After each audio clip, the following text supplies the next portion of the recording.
Welcome back to the Conscious Cowboys. You've got Tess and Madison. And how we doing? We're doing good. We're doing good. Yeah.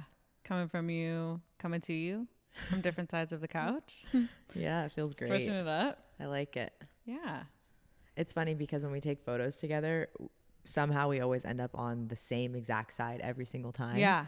And then when we podcast, I don't know, maybe we're just like kind of creatures of habit and we just naturally choose like the side that feels most comfortable. Yeah. Or maybe it's like a me thing. I'm choosing it and then you just follow my lead. I don't know. Yeah, I don't know either. I don't know. But we just got back from Dallas. We had a great time. It was fun to get out of our comfort zone and try something completely different.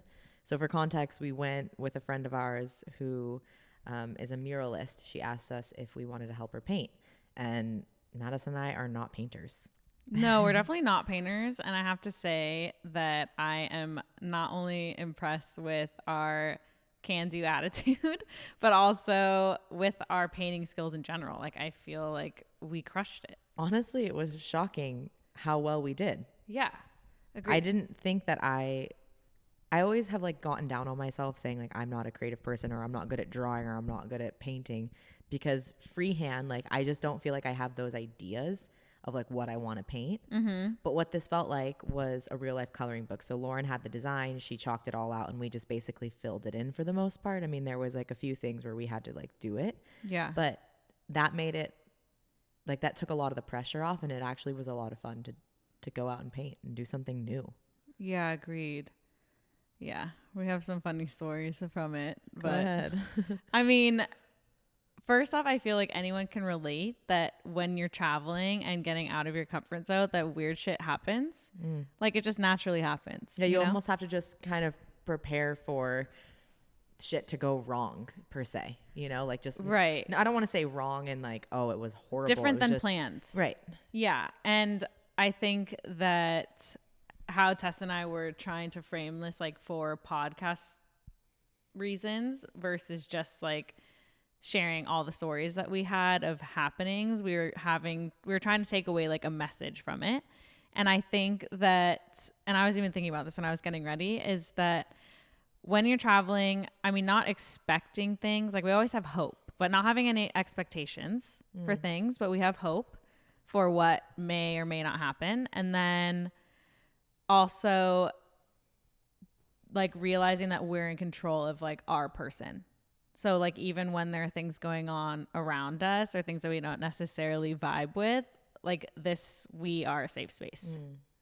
Totally. Yeah. So something that I think is applicable to share here is how our flight got canceled on our way out there. So we show up to the airport ready to go. It's like considered to be day one of our work trip. And we had like a connecting flight and that connection got canceled. So they had already loaded our bag. We had to check our bags. They had already loaded our bags onto the plane. And as we were boarding, they announced, oh, just so you know, if you're headed to Dallas, that second leg of the trip is canceled. So we can get you to Vegas, but from Vegas, you're going to have to figure it out. Or you can try to figure it out and find a different flight from LA, but basically you're shit out of luck. And we had to go into like crunch time of, okay, we have to problem solve.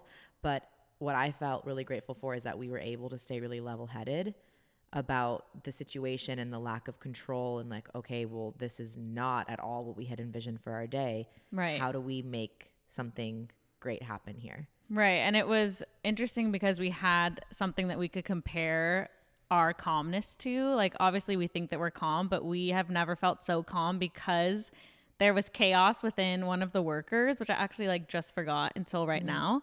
But she was freaking the fuck out. It's like she had been directing the plane, like she worked outside and this was her first day maybe like on the computers, and this whole mess of a situation happened and she was losing it, which it was actually, it was like, it was sad. It was not right. Like she was having a serious problem and having to compare, like we just kept like for reference, like for ourselves in that moment, it was just like, okay, being that frantic and panicking over this thing was just making everything worse. Like we could clearly see that from our point of view, looking at her trying to handle the situation. And we were just, like we say, the calm in the storm. And I feel like it completely smooth everything over. Because really, like, what can we control in that situation besides how we handle it? Correct. Right. Like, the reality was we were definitely not going to make it to Dallas. Right. And that is what it is. And like, okay, they have our bags on the plane already. Let's find a way to get them off. Right. And then let's find a different flight out there and let's look at our options and make a decision. Like, instead of getting all weird about it, like the poor girl, she was seriously screaming. What did she say? The cursor's not working. The cursor's not working. Yeah, she it was gnarly. Yeah. Like, it's kind of like when things make you so uncomfortable that like you laugh. Yeah. And then you have to be like, all right, I should not be laughing at Correct. her panicking. Yeah. But yeah, it was not right. Well, and that reminds me of, okay, like obviously this past week, if you guys were listening last week, you know that my dad got his hip replacement and things were just kind of like, it's been a lot. And I had mentioned I didn't know if I like wanted to even, or not that I didn't want to go to Dallas and do this work trip, but it felt like it was coming at like a poor time because of everything that needed my attention. But I just, looking back on this past week, there were moments where I definitely got elevated and heightened and maybe a little, I don't want to say I got frantic at all because that's not true, but I definitely felt stress in my body. And I have to say I'm pretty proud of the way that I handled it for the most part. I mean, I definitely think that I could have done even better than what I did. But for the most part, I did well. And that's something I'm really working on is how do I stay as calm as possible, like truly unwavering in my confidence within myself and my ability to handle any situation that comes up so that my body doesn't have a cortisol spike that I wasn't planning on, Right. you know? Yeah. And I just noticed, like, I don't know, you guys know that I sometimes struggle with my skin, and like my skin got really weird last week because the stress of my dad's surgery and maybe the stress of travel too. And I'm like looking forward to smoothing that out within myself so then that doesn't continue to happen. Right. You know? Yeah, that's great. I mean, I think, which we always say this, but I think in the time where you were dealing with your dad and everything, that was the best that you could do. But like in hindsight, obviously looking back, we could be like, well, I could have done better in that, whatever. Yeah. But then we learn and we just do better the next time. Well, I just recognize like, what is the real danger here? You know, like when you get to that elevated state, like, are we actually in danger? Do we need to be in this fight or flight mode, or can we just chill out and think clearly and make good decisions based on that clear headspace? Yeah. Because anytime I'm elevated and I'm reactive to something or a situation versus responding because I've had a deep breath, I like always choose the wrong thing, or I'm not doing it as well as I could, versus when I'm able to take a step back and take a deep breath and go, no, I got it. Right. Like there's no real danger here. Let's just figure it out, make a decision. Then that's helpful. And that helps keep me calm.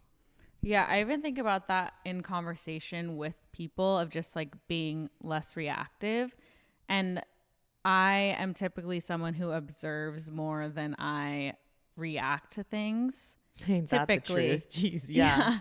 And so when that happens and I'm more quiet because I'm just kind of like settling in and observing the situation and taking it in for myself, and I'm like, okay, I'm going to generate an answer eventually. With that, everyone answers before me, and I feel like I would get down on myself for that, but I'm like, now I know that it's okay that happens, and like it just takes me a little bit longer to answer and have a correct response in that time. Yeah, I actually think it's a strength of yours. Yeah. To not be reactive. Because the way that I view it, because I've seen you in a lot of situations that require like a response from you, you don't make a frantic decision where you're like, oh my God, okay, and like blurt something out or act from that place of fear. Like you're always pretty calm. And I know that because there have been situations where we've been together figuring something out, and I'm the one who's frantic and making a quick response or jumping to that elevated state where it's not necessary. Yeah. Yeah, I don't know what just made me think of that, but I was just like, I don't know why. I was just like, oh, that was applicable to what you were just saying, but it kind of wasn't, and it was. I don't know. I think I was thinking in terms of like the trip that we went on and how if something was asked, like I would wait because I just needed to come up with a response, but then someone would jump to another answer, and I was like, oh, fuck, well, I could have said that. I'm like, no, it's fine. Like you don't need to be the first one to jump to speaking or, you know, etc. Yeah, I've been noticing more of that within myself too. where I'm kind of like, historically I've been the one to jump in first, and now I'm kind of taking a back seat and letting others figure things out or come up with theirs before I insert mine. And maybe it's because I'm uncertain about the thing and I don't want to give an answer that I want to go back on. Right. I don't know. Yeah, I don't know.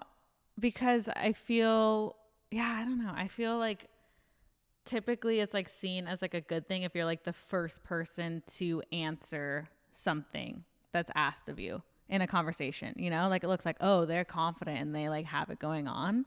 But sometimes it's like, I don't even know if that's actually true. Because like sometimes people just speak just to talk, you know, and like be the first one to talk. I don't know if this is making any sense. No, it is, because to me, it's not always like the real answer. Like it might just be like the first thing off the top of your head. Yeah, because it's just like, oh, noise. We need to like say something, like it's us talking versus having something of substance, which isn't always the thing. Like you could be the first person to speak and have a lot of substance to what you're saying. But yeah, I don't know. It's very interesting. I'm happy that Tess and I went on this excursion and flew to Dallas and did something out of our comfort zone, just because we were talking about that. If anything, like there are so many takeaways, but just like learning more about yourself when you're in a situation that is kind of out of your control most days, you know, like we didn't really plan. We were on someone else's timeline for the most part. And I feel like a lot of good things come out of that, just with regard to how we react to situations. Like knowing how we stand in situations like that is cool. Yeah. I am happy for that. Yeah, I feel like anytime you get out of your routine, you recognize those things within yourself. Especially like when you're out of your little bubble that you operate in on a daily basis. You're like, oh, this is how I am in a very foreign situation with people I don't know and things I can't control. Yeah. And just it really kind of like I was able to keep track of what is important to me. And going into that territory, we were inside for most of the day because we're obviously painting a mural in a house. And having no connection with the outside world is very challenging for me. And I kind of already knew that, but this really was like, yo, that's important to you. I need it. And I'm happy that the career choices we're making hopefully kind of prompt more of that outside connection and just like having time away and being outdoors. I mean, even working towards Cowboys, I feel like obviously that's our ultimate dream, and it just fuels the fire to keep it going, you know?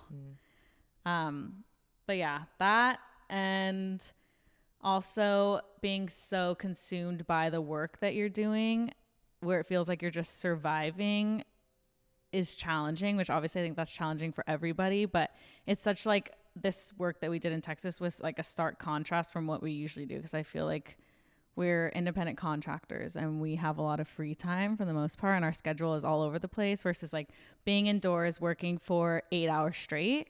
Like we are very privileged in how we live now, and I'm able to, like, in the time that I have off, I practice self-awareness. And when I was painting, it's just like the task, you know? And I feel like I lacked that during the trip. Is just like taking like a moment to be like, okay, like how do I feel? It was just kind of like go, you know? Yeah, I think if it was something that you were to be doing regularly, you would find a groove where you're able to check in more. And like, I don't know, I even found myself doing a lot of body movements and facial movements that don't feel good in my body. Like I got a shoulder cramp the second day, or I'd be like, Madison and I were paired up most of the time, so we were painting the same mural at the same time. Like, do you notice like you're making faces while you're doing this? Like I was hyper concentrating on making this perfect line. I was like really close to the wall. And if that's something that I did regularly, I probably wouldn't be doing that. Right. You know? And it would probably be way easier to be painting the whole wall, and it wouldn't feel so consuming. But the fact that we were brand fucking new at it, and we wanted to be perfect, well, like and the we're best also, painters in the world. Yeah, we're fucking total perfectionists in that sense of like we pay attention to detail. Right. And we're also getting paid to do this, and we want to make our friend look good. That's you know, right. like this is her career. Business. Yeah. So I think we put a lot of value in doing it well.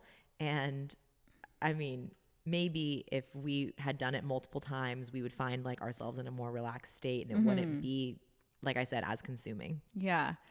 Yeah. And we were lucky that we had each other on the trip, and of course, Lauren. And I feel like we also realized how important music is to us, which we kind of already know that, but it was just like, we It's needed like your it. fuel. Yeah.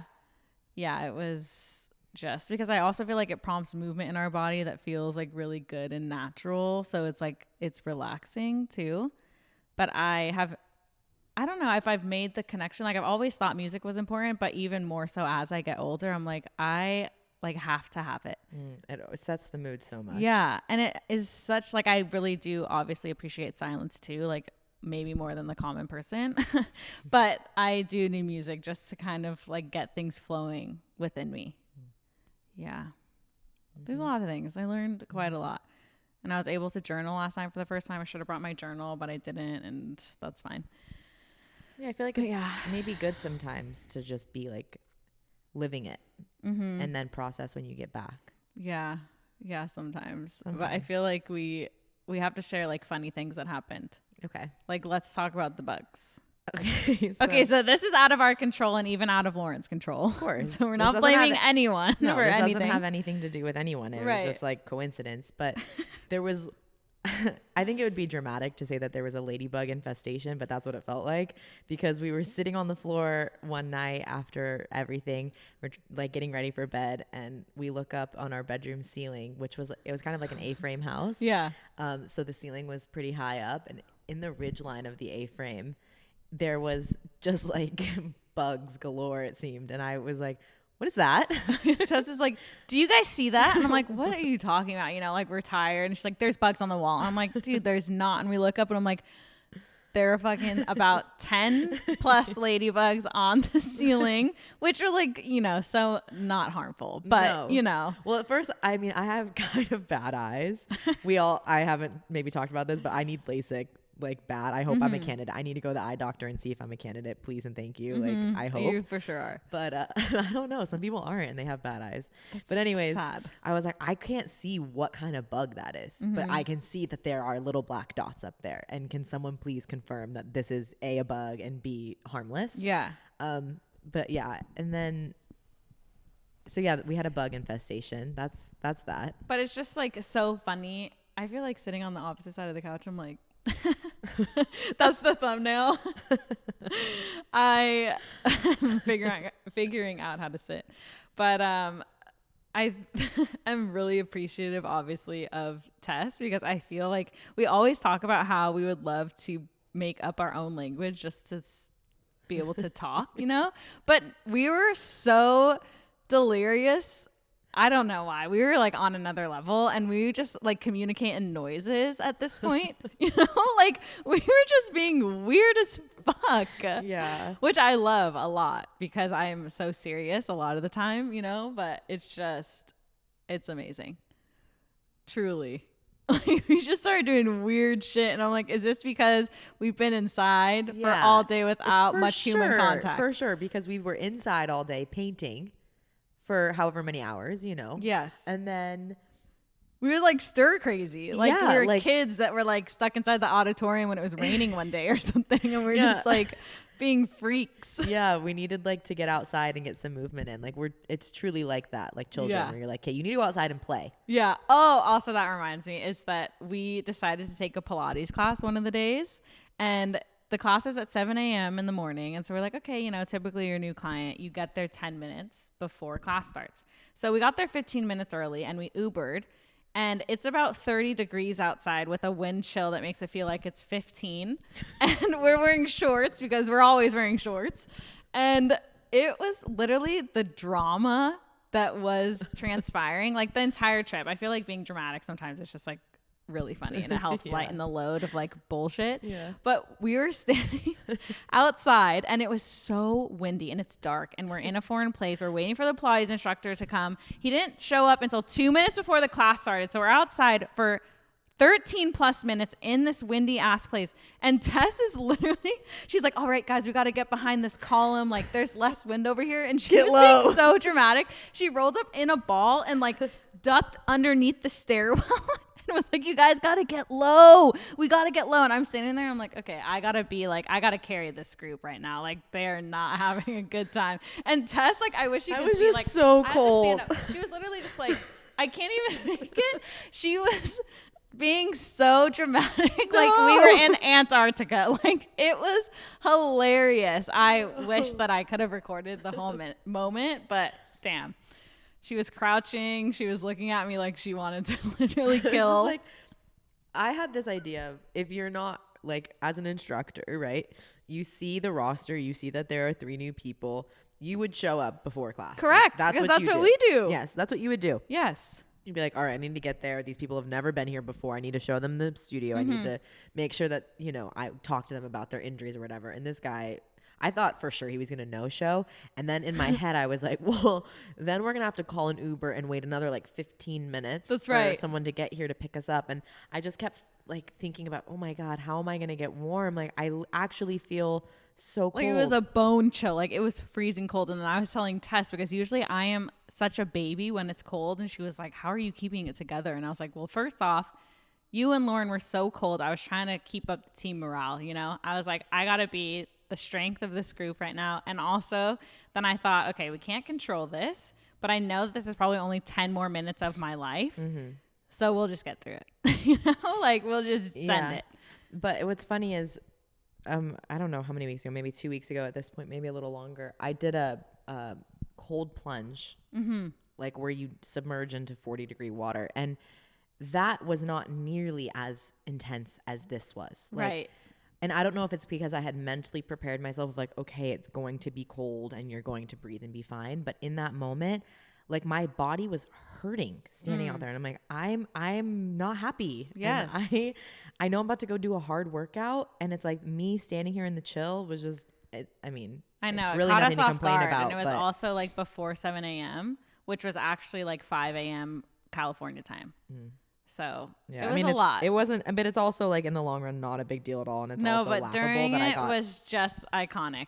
Yeah. The drama. Oh, I love it. And then he lets us into the studio and I'm like, okay, I have to pee and like take off my jacket and my shoes. And so he doesn't even say hi to us. No, didn't say hi. Literally unlocked the door and went in. So I'm like, okay, so I'll go find the bathroom.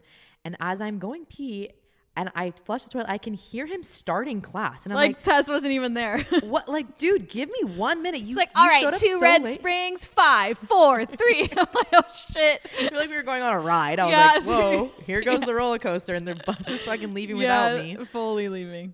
Oh, man, that was just so great. And also, if you're from Dallas or live in Dallas, can we please talk about how everybody in your city drives like maniacs? I've never seen anything like it. Living in Los Angeles, you would think that we would have the crazy drivers. And we do. Yeah, we do, but not like that. It was different. The aggression was different from what we everybody experienced. Was like jerky. Not everybody, but like a lot of drivers that I was seeing jerky and fast. And I don't know. I was like, please, someone. Yeah, but I also think that maybe California is sort of like that because we were in other people's cars being driven.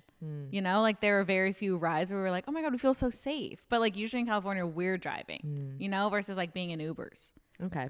So True. maybe. Yeah, I don't know. But it was a wild ride. Yeah. It was, quite the experience. And one more thing I've been thinking about recently that is maybe worthwhile to bring up is how sometimes we can get into the cycle of negativity where we start thinking about the things that are on our to-do list or things that we do regularly that we don't necessarily love doing, right? Like we get into our heads. Like I think as a collective, we think, oh, going to work. Like, oh, I just don't want to go to work. But why? Why do we frame it like that? That mental space sets you up for fucking failure. And not that you're going to fail at your job, but like energetically, you're not going to be having a good time. And why are you doing that to yourself? Like I think about it with me. I can do that a lot where I'm like, oh yeah, I got to get up so early because we teach at the crack of dawn. God, I got to get up so early tomorrow. It's going to be cold. And like, oh, I got to go teach Pilates. And like everyone's like sleepy at that hour. And I'm just like sad that why do I do that? Yeah. And I'd be like, I actually do love my job. I love the people that I see when I'm there. Like all of the above. Why would I get into my head and make it a negative thing when it's actually not negative at all? Yeah. Well, I think that there are some negatives to it, and Sure. sometimes it totally Okay. does suck. So I understand that, because sometimes I get into that too. But, and I even tell you this, is that there's a class that I teach on Friday that is challenging for me as an instructor, because it is just different from what I do. And it's in a heated room. And sometimes I just like, I don't know, I get nervous about doing it, which I'm okay with the nerves. But every time I wake up on Friday, I always like, this is really, sounds really lame and cheesy, but I'm always like, we're going to crush it today. We're crushing this class. And every time I say that, I do crush it. Versus thinking, oh my God, it's so hot in here, I'm going to suck. It's 45 minutes. I have to make up this routine. I just change the narrative of it. And it does help. Yeah. But I think that we do get caught in the cycle of being negative, especially after a trip and you're off and you have to go back to your normal routine sometimes. But I'm even just like thinking about it on a broader scale of, there's so many moments where you find yourself getting negative about the things that you're doing. And it's like, but that's making it harder on yourself. It is. Like, you're creating this ball of misery inside of you. And then now it's bleeding everywhere. And not only do you feel it, but then everybody around you feel it. Versus if you just chilled out and took a deep breath and recognized, okay, this isn't bad at all. Or even if it is not great, like, find the positives in it. And then you energetically are leveling up and you feel way better. And then everybody around you feels better. And you've now created a whole new space. Yeah. If I think about that sometimes, is we're in charge sometimes of people's energy in the room when they walk in as instructors. And I think about them first. If I'm having a problem calming myself down, I'm like, okay, I'm in this negative headspace. I don't necessarily feel like picking myself out of it, but for the sake of the others in the room, I am going to be as sweet as can be, and I'm going to raise the energy, and then it ultimately raises your own personal vibe as well. But sometimes I can't, like, not that I can't, but I choose other people and their like safety and happiness over mine, because it feels like easier sometimes, which sounds messed up. No, But I was actually talking about this last week of, I find myself so often, I view myself as like the more flexible one. So I'm like, okay, I would rather bend a little, and like, even if it causes me a little discomfort, to make the other person happy, which that has bitten me in the ass a few times. Yes. So I have to be really careful, because that's my habit of like, oh, I want to make sure that, we'll use you as an example. I want to make sure Madison is comfortable and like feels good and like feels like she has a decision in this. So I'm okay like sacrificing some things just to make sure that we're good, she's good, it's all good. Like, I would rather be the one who bends. Yeah. Because I'm not sure what other people's capacity is. Like, are they about to break? Like, if I ask them to bend a little, is it going to cause this chain reaction of negativity? And I would rather have just sacrificed a little, you know? So I think that it's not wrong to think that way. As long as you're like not overdoing it. But in this context of just like raising your energy and like just kind of faking it till you make it. Yeah. And it's like not a big deal at all. Yeah. Yes. And I was talking to Tess too, of when we were talking about what we were going to discuss on the pod today, and how I was with someone earlier in class and everything out of their mouth was just negative, which is fine. You know, like, I mean, I don't think that that's fine that everything is negative, but Tess and I always say, like, you have your moment, you get out of it, whatever. Not Sometimes toxic you need positivity. to vent, whatever. Absolutely. I agree. You need to vent. Like, I vent and I have negative shit to say sometimes too. But being in that cycle of like nothing is ever good enough, like, just as a PSA, I think that we need to take responsibility sometimes for the things that are happening in our lives, because we're choosing most of it. And if you don't like your situation right now, just like bringing everything together, like being as calm as you can be and just really trying to make the best of it, you know? And that's hard to think of sometimes. Like, some days I get stuck in it, and some weeks I'm like that for like a month of just like, oh, this fucking sucks. But I'm choosing most of my life, and I have control over how I react to things. So I need to be calm. I need to make the best of it. Move on. Yeah. And another thing there is just recognizing, kind of like we mentioned earlier, but like recognizing how that feels for you to be living in that headspace, and then recognizing how that affects other people. Like, you ever walk into a room and you're miserable, and then you notice like the energy kind of changes, or vice versa. Someone walks into the room and the vibe's good, and then you're like, what the hell's going on over there. Like I don't want to be around it, you know? Yeah. And I don't think that we always choose to feel that way, but like we need to recognize when we are acting that way and putting that out onto others. Like that's not cool, you know? And there's definitely circumstances where it's called for and justified, and like, yeah, you can be negative and people can hold space for you. But like as a whole, like I always think about how do I want to show up and how do I want people to feel when they're around me? And like, I want to be that person, like where people are like, oh my God, I love when Tess is around. Yeah. And not even a fake way. Like I actually want to feel good and make others around me feel good. And then that's that. So that's something I've been thinking about, is just like change your perspective on things. Stop being so negative. Right. Not everybody else. I'm just saying for me, you know? Right. And I think that there's some welding going on, and we need to stop the podcast anyway because we have somewhere to be like really soon. My brother's going to kill me. I said I'd meet him at 1:45. It's 1:38. I know. That's why I was like, we're going to wrap it up really soon. Right now. But anyway, for, you know, tying everything together, I think that we realized how important self-awareness is, as always. You know, just being self-aware, taking accountability for your energy, for how you control yourself in situations, whatever it may be. Just, yeah. The big lesson this week. That's right. Always learning it. Every situation. And also to take chances. And if you have a chance to go on a business trip, maybe go just for the hell of it, you know? And for the funny stories. Yeah. There's a lot more where that came from. Yeah, there are. Okay, guys. Right. Until next week. Yay. Talk soon. Have a great week.